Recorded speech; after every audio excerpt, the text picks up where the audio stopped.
Chemici nemajú problémy, chemici majú len reakcie. Poďte sa s nami pozrieť na 8. ročník ChemDay.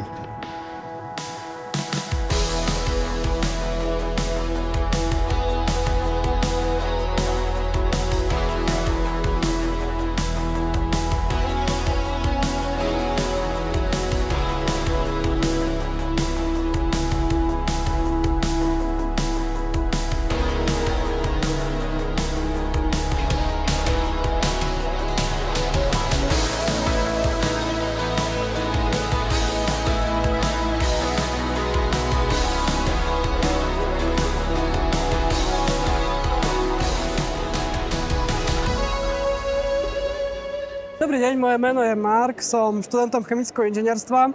Dneska na ChemDay sme prišli prezentovať svoj odbor. Dobrý deň, moje meno je Marian Stinič, som z Bratislavskej vodárenskej spoločnosti. Moje meno je Richard Vereš.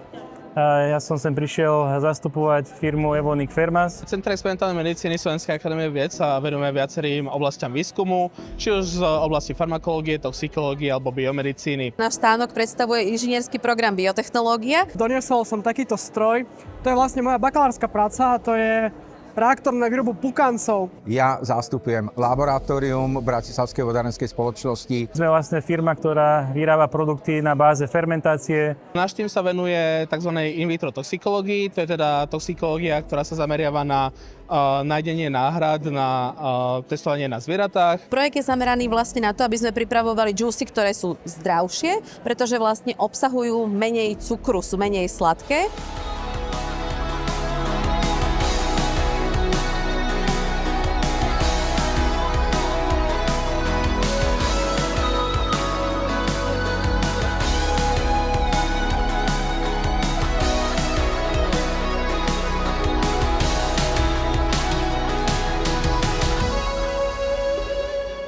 Ahoj, mal si možnosť hovoriť s nejakou firmou? Áno, mal som možnosť hovoriť s viacerými firmami, takmer vlastne so všetkými. Dozvedel si sa niečo, čo by si odporúčil vedieť aj ostatným?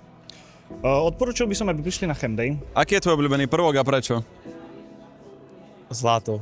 Čo ťa zaujalo najviac na tohto ročnom ročníku ChemDay? Je to bohatší výber firiem určite ako minulý rok, lebo každý rok prichádzajú iné firmy, iné korporáty.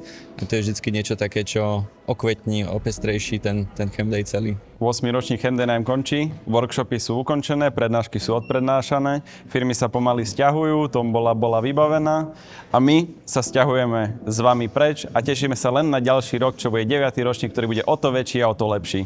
Dúfam, že sa vidíme.